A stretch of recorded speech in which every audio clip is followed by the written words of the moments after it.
Today, it's Border Crossings with our guest, LOLO. Born in Tennessee, Lauren Pritchard became LOLO so she could pursue a career as an actress and singer. Writing songs since she was a teen, LOLO is on tour in support of her newest CD, The Comeback Queen.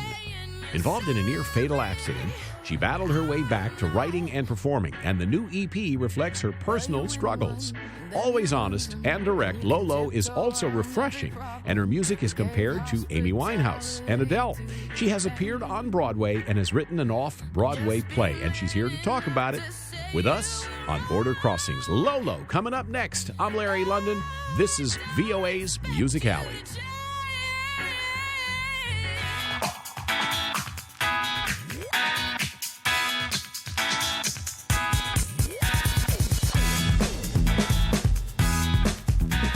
My name is Larry London, and today in our studios, it's The Comeback Queen. That's the name of her new EP. We welcome LOLO to Washington, D.C. and to VOA. Nice to have you. Hi. Thanks for letting us be here. First of all, LOLO. Yeah. Interesting name. How did you come up with that name? It's been a nickname since I was in middle school. I had a really dear friend come up with it, and I was named after, my actual name is Lauren. I was named after Lauren Bacall, and that feels like a very, glamorous grown-up name.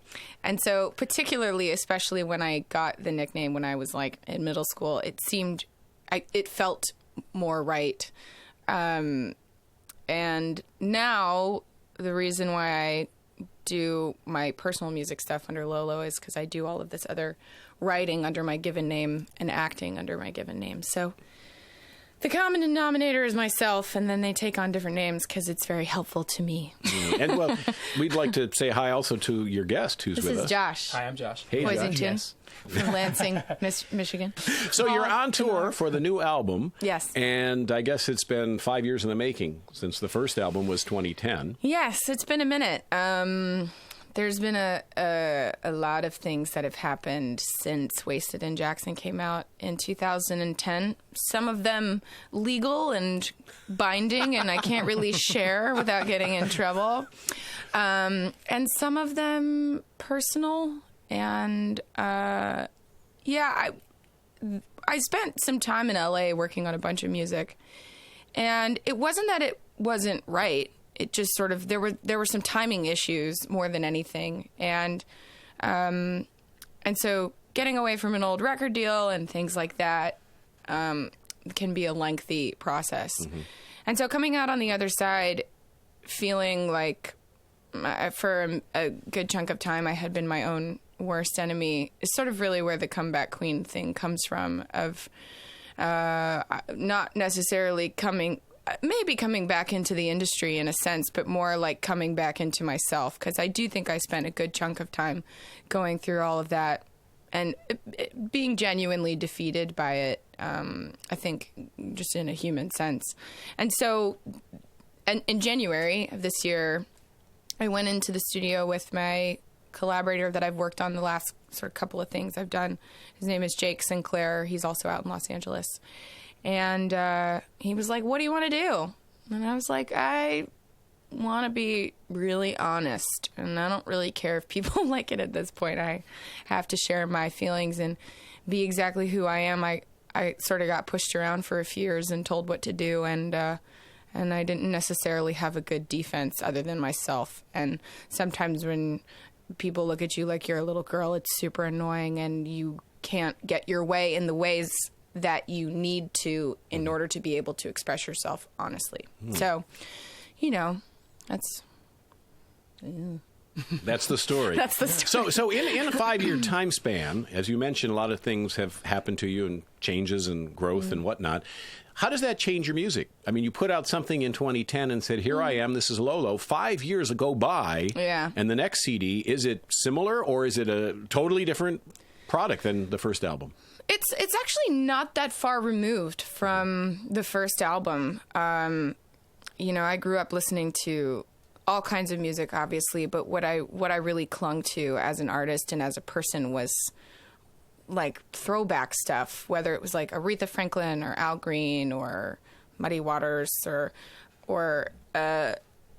Hall & Oates. I mean, I really gravitated. I've always sort of felt like I was born in the wrong era, but not in a bad way. Mm-hmm. And so I think that there's a through line there of Mm-hmm. something that's very traditional. I also grew up singing classical music from the time I was a child, so I'm sure that probably has something to do with it as well. If you wouldn't mind doing a song for us. Sure.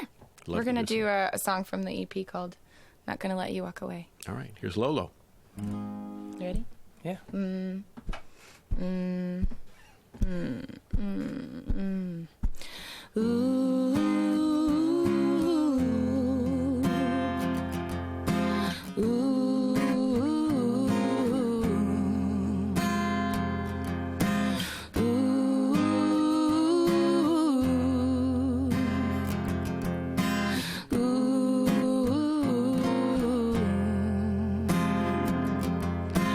I've been waiting on the phone to ring. I ain't so good about answering. Why am I always high when you show up? Sometimes your lover can be a friend. Sometimes lovers need to start again. And maybe I need to start giving up. If you wanna keep the diamonds that you bought me, you can have them. It'll give your mama reason to smile. And we can keep on talking about how all we need is magic, but the misdirection follow the miles. Ooh, I'm not gonna let you walk away without saying you're sorry. Without saying you're sorry, but I'm not. Well, you win one and then you lose them, and you can tiptoe around every problem. We gave hospitality to the pain. But just be man enough to say you were wrong. 'Cause I don't expect you to change, no. I'm not gonna let you walk away without saying you're sorry. Without saying you're sorry. Oh, but I'm not gonna let you walk away. No, without saying you're sorry. No.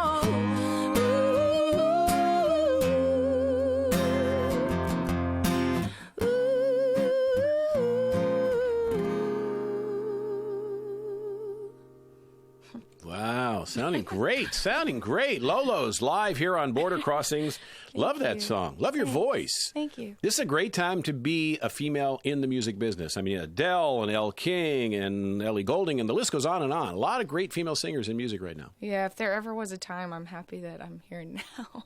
It's a good timing. Yeah. Perfect timing. Now, correct me if I'm wrong. I read somewhere where you had done some singing with groups like Fall Out Boy and Panic at the Disco. Yeah. Those are emo groups. Right. And so how would you describe your sound? I mean, would you say that you're in that emo genre of music? Where is the best lane for Lolo to be traveling? I mean, I think there's an underlying rock and roll element to what they do. So, and that definitely exists in our world. It's sort of hard to see here in our acousticness, but we're definitely hard to see here. I'm over grouping there. us in here, Claus. I'm grouping us in. It's hard to. I mean, there's definitely a rock and roll element. I don't know. I call it like blues alternative. I grew up an hour from Memphis. I grew up in between Memphis and Nashville. There was a lot of music going on between my hometown of Jackson, which was the home of Carl Perkins, which is like the king of rockabilly. Right. Blue suede shoes. Blue suede shoes. That is correct. So the constant like underlying influences are country music, blues music, but they were never necessarily my go-to. So I call it like blues alternative. I don't even know if that's a thing. Right, and you grew up listening to Billy Joel, and you had mentioned some others earlier, which is kind of interesting. A lot of young artists are saying the same thing, that they wish they grew up in a different era because they're rediscovering some of the stuff that was popular years ago. I think there's also something about the sound of the way that music used to be made. You know, my parents had a record player, so I think that was probably a big factor in it. There was like the radio, which we obviously listened to, and then there was the sound of the record player, which just sounded like a party all the time. Sure. As things are becoming more and more digital, there's more and more of a desire for that analog sound again. So it makes sense. And people are releasing vinyl again. I mean, that's coming back in. If you wouldn't mind doing another song. Yeah, let's do it. All right, Lolo's here.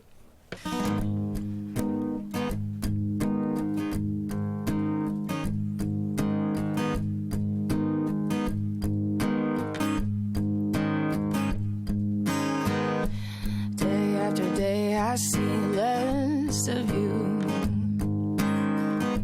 Seems like you might be telling everyone a story. 'Cause I didn't go to the Horseshoe Bar last week.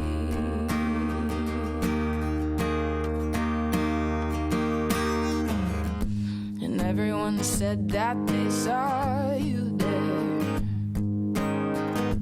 sitting in the corner looking oh so comfy. But no one said hello, 'cause you were occupied.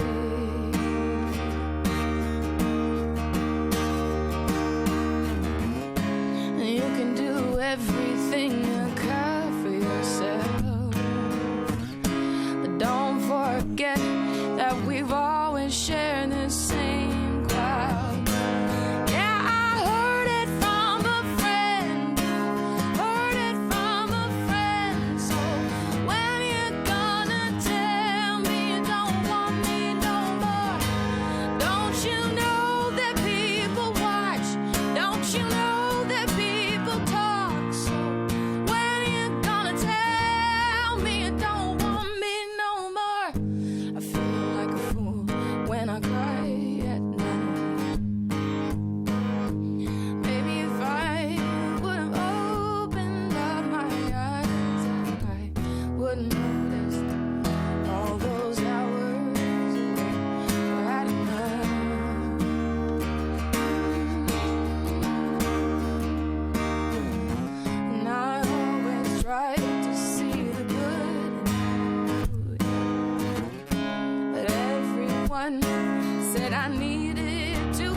Love it. Love it, love it, love it, Lolo. And the new Thanks. EP is Comeback Queen. Any plans for your next album? This spring, like March 2016. Yeah. Can you tell us anything?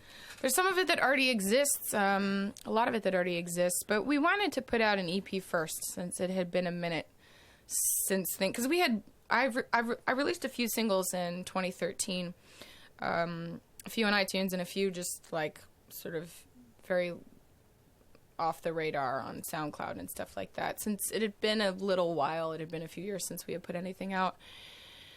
And the thought of the EP was to make it so that there was a bit of a lead into what is going on now. So yeah, it's exciting. I'm looking forward to putting the album out. Can you tell us more about the album? It's very honest. There's some people. They're Very angry. Well, I don't know that angry is the right word, but I'm like an overly emotional human being. But I don't know that that's a bad thing. I have a lot to say and I have a lot to share. And I don't really care whether people want to hear the ugly truth or not. And I think particularly, kind of as you were saying earlier, at this time for women in music, there was a similar time when like Fiona Apple and Alanis Morissette were kicking off, where like the expression level for women was very high and there was no hiding. I feel like now more than ever, especially young women really need to understand that using their voice is the best possible tool, because people can't deny you if you have something to say, like regardless of your appearance. A lot of people like look at me and then I start screaming at them on stage and they're like, wait, I didn't expect that to happen. So using your voice, and I don't even necessarily mean singing. I mean, like however you want to do that, whether that's poems or writing or just simply expressing yourself. We live in a very special time as women where we have the actual freedom to say what we are feeling. So that album is really going to capture that. There's a song that's going to be on it that's called Weapon for Saturday. And that song is really tough, but tough in the right way. I wrote that song with the frame of mind of, when you're sort of in the shower and you're singing and you feel like the greatest person in the world, or you're, singing in the mirror and no one's around, but you're just like living it and, trying to capture that feeling in a song of feeling very powerful, whether you're a man or a woman. And that is the overall theme, because now more than ever is not the time to be small or shy or quiet, quite honestly, whether you're a man or a woman. So I would say that's the through line of the album. Well, your approach is refreshing, and it's a welcome change, because a lot of the music that you hear is based on romance. Everything is love song driven. So it is great. Honestly. Well, we were talking about that earlier before we started the taping, that the world is in a tough place right now. Yeah, it's in a really tough place, and it's hard to turn on the news. It's hard to, I think it's hard to be kind of alive, because you just hear about all of the things that are going on, and there's nothing you can really do to change it. There's nothing you can really do to stop it, And so I feel like I actively try and be really adamant, particularly like, because I get really irritated. It doesn't really matter whether you have a platform, whatever your platform is. Like if you have 2,000 people listening to you, or you have 2 million people listening to you, like if you have been graced with the gift of being given a platform, like why would you use it for bad? You have to use it for good. Like there's already enough crap out there. And so, I try and be really adamant with the people that are, listening to me, that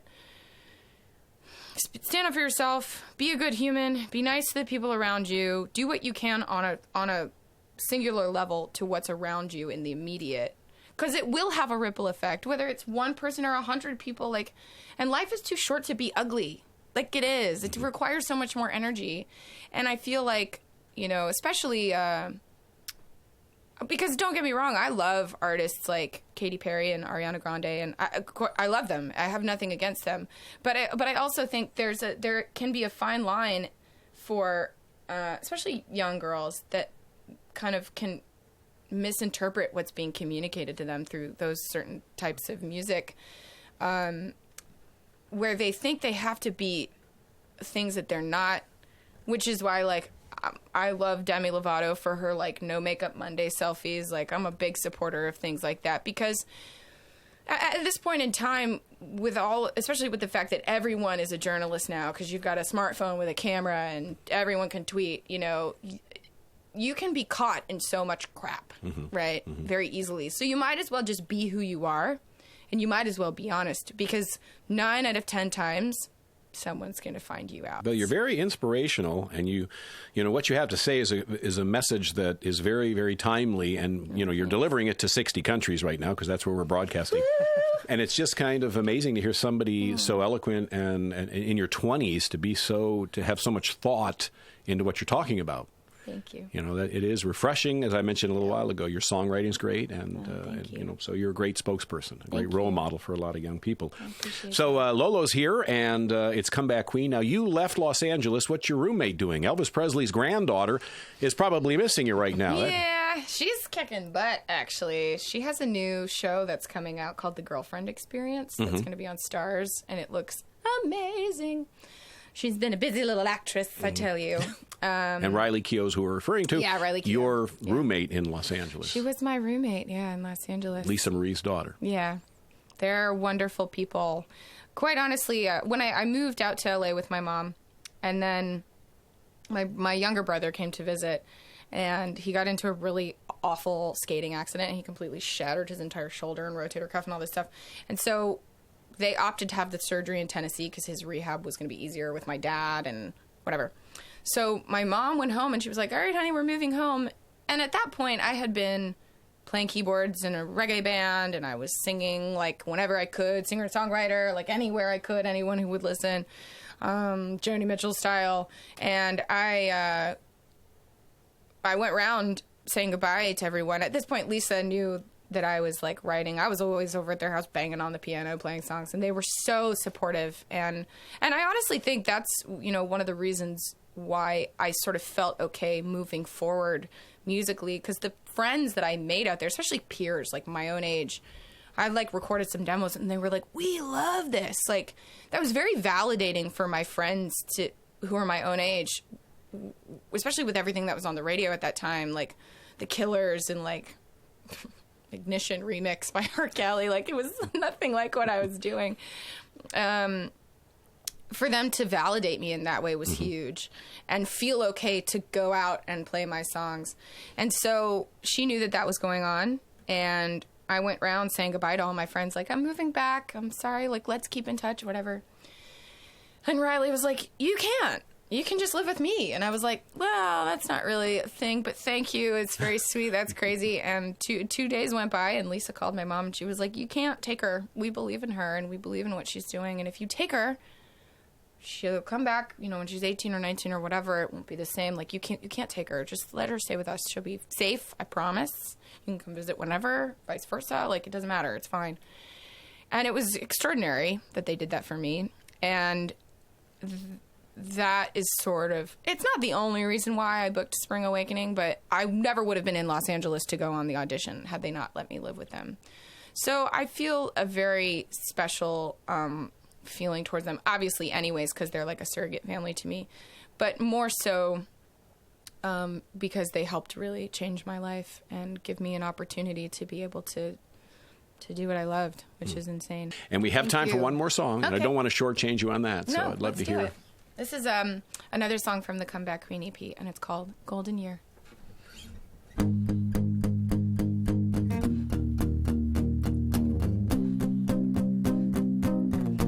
He looks better than me in skinny jeans, but I look better than he does naked. When they taste so sweet that you forget that you never had your heart broken. Another panic attack fills up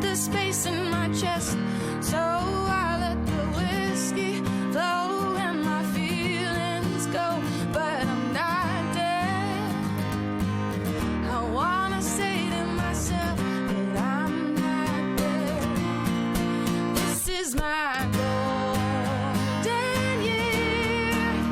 In the darkest time, I blew all my money on sparkling wine, 'cause it seemed like the right thing.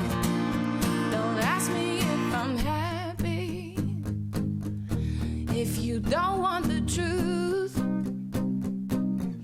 I've been waiting on you to call and tell me that I'm beautiful. Slow down, shut up, stop feeling sorry for yourself, 'cause you're not dead. I can walk, I can leave, I can do anything I please, 'cause I'm not dead. No, this is my golden year.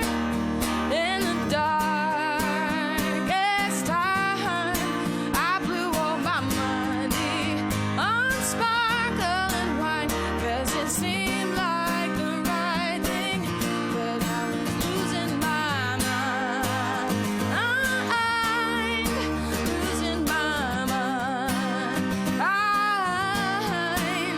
I can't remember what I said to the bartender, and I check my bank account. I wanna yell at myself. I woke up with a headache from hell. I don't wanna lose myself in the medicine, 'cause I'm not there. It's not over until we're all dead. Oh, this is our golden year. In the darkest time, I blew all my money on sparkling wine, 'cause it seemed like the right thing, but I was losing my mind.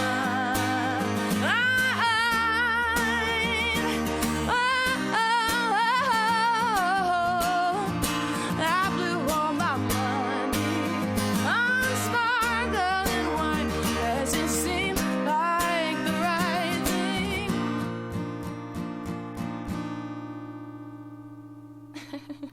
Great, great, great, great. Comeback Queen is the album, and we are so happy you did come back. And don't stay away again for so long. And the next album's coming out, you said next year? Yeah, March End of the year, summer, 2016. spring. And you'll come back and join us when the album comes out? Yes, I would promise? love to. This has been so fun. We'd love to have you back. Is the tour an international tour that you're on right now? No, just for now it's in the U.S., but we're planning on doing some European stuff at the beginning of the year. Mm-hmm. So I lived in London for 3 years, and I did a lot of touring over there for the last album. I did like 1.5 years worth of touring all over. So it'll be nice to go back and do it again. I've spent a lot of time there. So people want to go to your website. It is? The website is weaponforsaturday.com, and everything else is at LOLO Music on all of the various Twittergram vibes, you know. Well, thank you for coming in. Thank Thanks, you for Josh. having Thank you, us. Appreciate Thank it. you so Nice to meet much. both of you. Likewise. Same here. Thank you so much. Comeback Queen is the name of the album. I'm Larry London, and this is Border Crossings.